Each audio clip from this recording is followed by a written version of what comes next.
A customer walked in soaking wet, even though it hadn't rained in weeks. The night was quiet, almost painfully so. Outside the large plate glass windows of Benton's Market, the parking lot stretched empty under the dim glow of sodium streetlights. Cracks in the asphalt caught the faint illumination, but there were no puddles, no sheen of recent rain, just the hard, dry surface of late summer baked by weeks of sun. Inside, fluorescent lights hummed steadily, buzzing just enough to press against the walls and ceiling.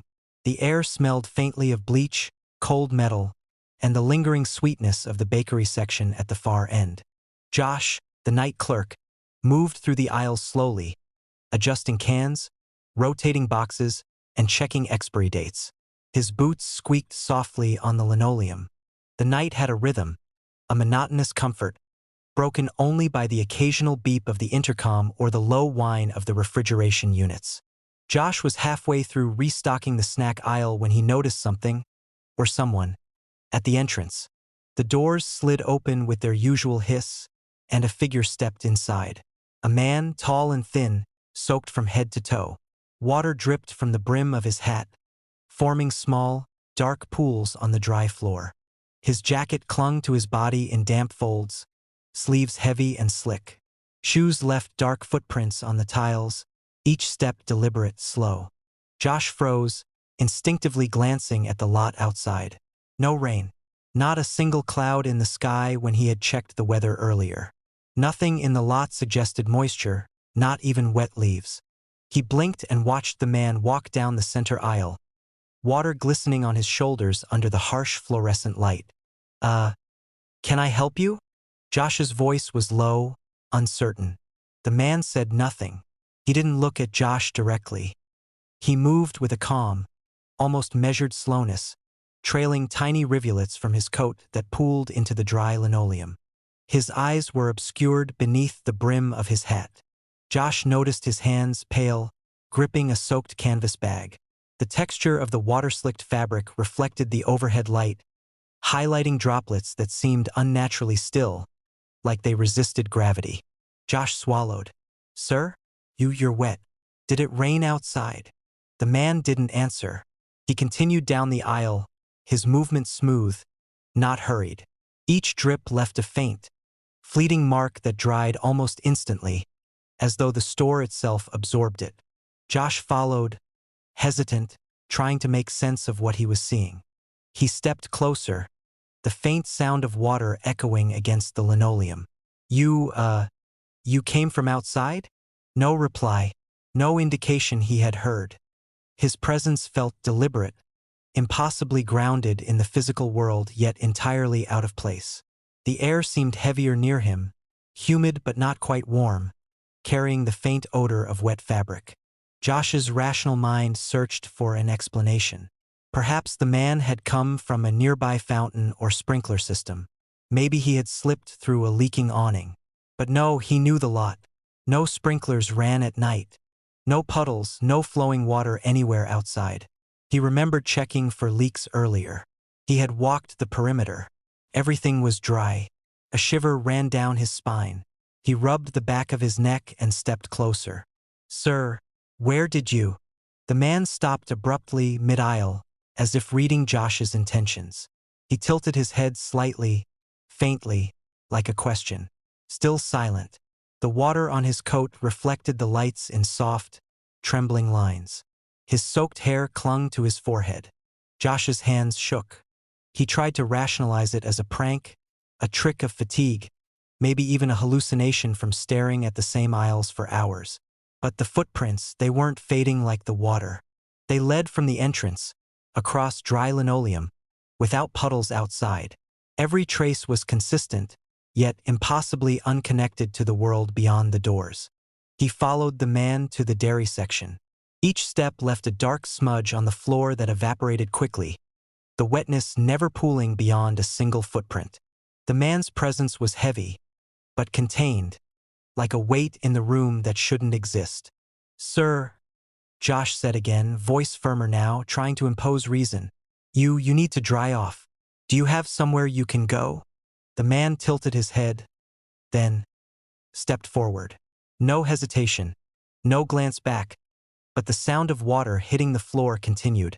Soft, rhythmic, precise. Josh noticed something odd.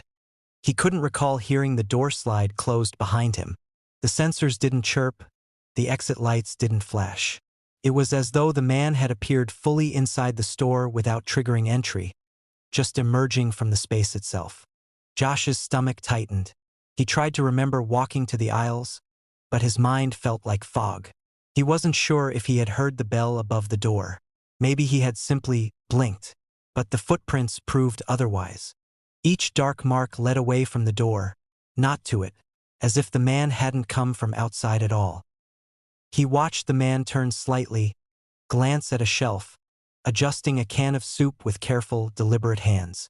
The water dripped onto the floor, leaving traces that vanished almost as soon as they formed. Josh's rationality faltered. He pressed his hands to the counter, knuckles white. The man reached the frozen foods, pausing. He tilted his head slightly, almost imperceptibly, then pressed his palms against the glass of the freezer. Water streaked down the smooth surface. Josh noticed that, despite the moisture, the frost inside the glass remained perfectly intact. It wasn't melting. It wasn't even disturbed. Yet the water on the outside continued to fall naturally, pooling faintly, then disappearing. Josh opened his mouth. How? A small clink, a faint tap, echoed across the aisle. The man hadn't moved. No one else was in the store. The sound seemed to emanate from the wet fabric itself, or the floor beneath him, impossible to localize. He stepped closer. The fluorescent lights hummed louder, sharper, as if reacting to the tension. Josh leaned forward, hands trembling, trying to see the man's eyes. They were obscured, dark beneath the brim of the hat, but he felt the weight of them like gravity pressing down. And then the realization settled cold and slow, like water running over frost. The man hadn't come in. He hadn't walked through the entrance. He had emerged. Not through doors, not through windows, not from outside. He had simply appeared. The droplets, the footprints, the sound of fabric brushing against tile. All traces of a physicality that should have required motion, connection, causality. Yet none of it corresponded to the world as Josh understood it. He staggered back to the counter, gripping the edge. The hum of the lights matched his heartbeat. Every instinct told him to run, to call someone, to flee. But something heavier than fear pressed him down. The man moved slowly toward the registers, water dripping onto the floor, evaporating in near silence. Josh's mind clung to fragments of reason. Maybe he had slept. Maybe the long shift had unraveled him. But the wet footprints led away from the door, across the linoleum and toward him. They were real. He had seen them. The man paused behind the counter, tilting his head slightly. The brim of the hat cast shadow over his face. But Josh felt the gaze, felt the awareness, though no eyes met his. He could hear the faint hiss of water evaporating, almost like breathing. Josh's chest tightened. He realized he had no recollection of the man entering, no memory of the bell, the sliding doors, the threshold. Only the evidence of presence, the footprints, the drips, the humid weight in the air. He wanted to ask again where he had come from, but he knew. He had appeared. And the store, the aisles, the fluorescent hum, the smooth linoleum, the faint smell of damp fabric and bleach. They all acknowledged it, perfectly silently, as though nothing could exist outside the man's emergence. Josh backed toward the office, mind racing, yet rooted to the counter. The man remained at the register, still dripping, still silent, still waiting. Every drop of water that hit the floor evaporated immediately, leaving nothing but the impossibility of its existence. He reached for the phone. No dial tone. The intercom was dead. The lights flickered once, then hummed steadily again, the fluorescent buzz like a pulse marking time he could no longer measure. Josh realized he would never understand the logistics, the mechanics, the how of it. The man was here, and that was enough. That was the truth. He sank to the floor, pressed his forehead to the cold linoleum. The last thing he saw was the hat brim tilting ever so slightly, a faint movement that suggested awareness. a patience beyond reason. And then the dripping began anew, somewhere behind him. The sound of water. Impossible. And he understood, finally, that the man had not come in. He had always been here, and the night would not let him leave. The automatic doors kept opening for someone invisible. The night shift at Harper's Market had a rhythm all its own. The fluorescent lights above hummed faintly, their buzz a constant undertone to the empty aisles.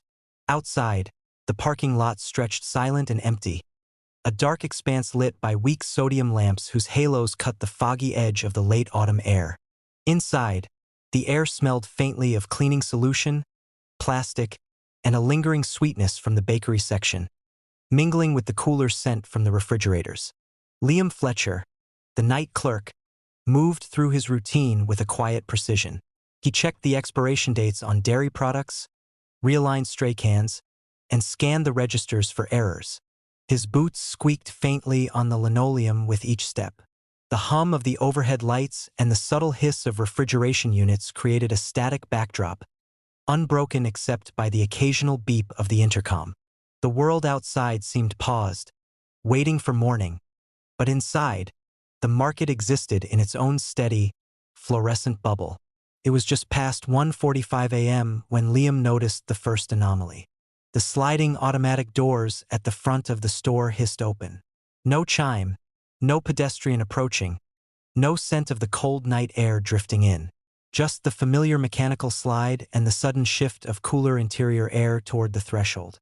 Liam froze mid-step, boots pressing into the linoleum. He glanced up at the entrance. Empty. Not a single car in the lot. Must be a glitch, he muttered to himself, forcing a laugh. The doors hissed closed again. He waited. Nothing. He returned to the snack aisle, adjusting boxes of chips and pretzels. For a few minutes, the quiet returned. Then, again, the doors slid open. Liam looked up sharply, heart picking up pace. Empty lot. No wind. No motion. The sensors didn't blink the usual red light that indicated a detected presence. It was as if something invisible had passed the threshold. He rubbed his eyes, kneeling to adjust a lower shelf. When he looked up, the doors slid shut. Then, hiss, they opened once more, this time slower, deliberate, almost inquisitive. Liam stepped back, uneasy. The motion sensor was positioned at the perfect angle to detect anyone entering. It shouldn't have activated without someone crossing it. He walked toward the doors, cautious. The air shifted again, subtle but undeniable. The hum of the lights seemed louder, resonating with the metallic sigh of the doors. He pressed a hand against the glass. Cold, smooth, utterly normal. He saw nothing outside. The night stretched in black silence. Liam tried to rationalize. Maybe a stray animal had triggered the sensor, a raccoon or a stray cat. He scanned the lot. Nothing moved. No shadows. No glint of eyes. Only the weak pool of streetlight illuminating the asphalt and faint leaves drifting in the slight night breeze. He returned to the counter. For 15 minutes, nothing. Then the doors slid open again. Liam didn't move this time. He waited. They remained open for longer than the sensor's programmed delay. Then, with the same soft hiss, they closed. He didn't blink. He noticed, almost subliminally, a faint draft coming in from the threshold, a shift in air pressure that should have required someone to walk through it. The pattern persisted. Every 15 to 20 minutes, the doors opened. Not wildly, not erratically, but with a precision that made Liam's chest tighten. He began noting the times, 1:48, 2:04, 2:21. Each opening precise, punctual, almost ritualistic. The sound of the hiss, the subtle change in air, became a heartbeat he couldn't ignore. He tried to force a logic. Maybe the sensors were misaligned, picking up thermal anomalies from the heating vents outside. Perhaps a distant light reflecting off a sign or a passing car on the road beyond the lot. But the lot remained empty. No vehicles passed. The parking spaces reflected the weak streetlights evenly. The world outside hadn't moved, and yet the doors continued to respond. By 2:40, Liam's unease had settled into something heavier. He leaned back in his chair, hands gripping the edge, watching the monitor that displayed the store's exterior cameras. The lens captured the threshold in grainy black and white. The doors slid open. Empty. No figure approached. No shadow flickered. Yet the doors moved with deliberate, fluid motion. He noticed something subtle. The sliding wasn't identical to the programmed cadence of the mechanism. Normally, the doors slid open and closed with a uniform speed, smooth and predictable. These were slower, curious, tentative, almost testing. They hesitated mid-motion, as if waiting for feedback, then completed their travel. Liam pressed the intercom button, thinking to call the manager. "Hey, door sensors acting up again." His voice felt hollow in the empty store. The lights hummed louder. A faint vibration through the linoleum beneath his boots made him glance down. Nothing, just the subtle rhythm of electricity humming. He got up and approached the doors. He placed a hand on the metal frame. Cold, static, normal. The sensors did not register his presence. He stepped back. Hiss. The doors slid open for the third time in 5 minutes. No wind, no motion outside. The air shifted inward slightly, brushing against his face as though anticipating him. For the next hour, the pattern persisted.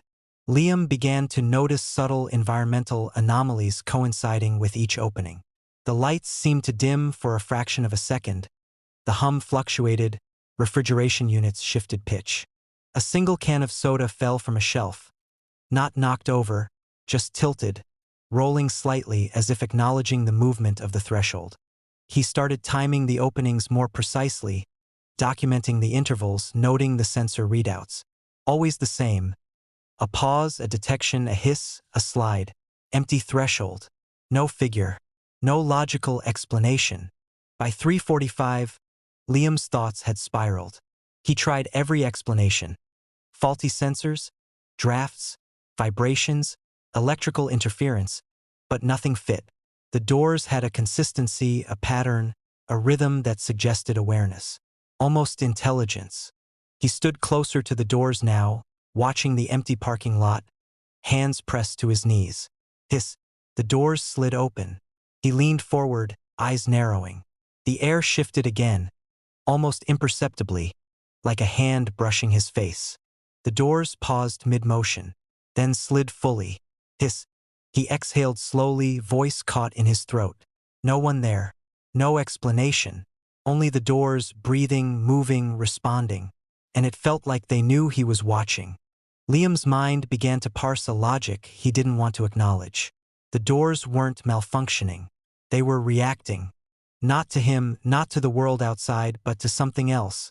Something invisible, present in the store, or perhaps implied by the threshold itself. Something that didn't need a body to trigger a response. He stepped back, pressed his palms against the counter. Hiss. The doors slid open again. He noticed the subtle expansion of the rubber seals, the faint shudder of metal tracks, the way the fluorescent light reflected differently on the glass. Every detail perfectly synchronized with each opening, deliberate, intentional. He glanced toward the monitors. Grainy black and white footage showed empty lot, empty threshold. Yet the door's motion was precise, coordinated. The air, the light, the mechanical sigh of the hinges. They all conspired together, a choreography he could feel but not see. A cold realization settled like iron in his stomach. The doors had agency, not independent of the world, but responsive to something unseen. Something that had no form, yet existed with perfect timing. He could not leave. Not yet. Not while they continued their silent rhythm, testing, waiting, observing. He pressed his forehead to the cool linoleum near the threshold. Knees bent, ears straining for the subtle hiss and air shift that now defined the passing minutes. Hiss, pause, slide. The doors had always been open, and always for someone who wasn't there. The fluorescent lights flickered, and for a brief, frozen instant, Liam felt that he understood. The doors weren't broken. They were listening. They were aware. And he was the only one left to watch.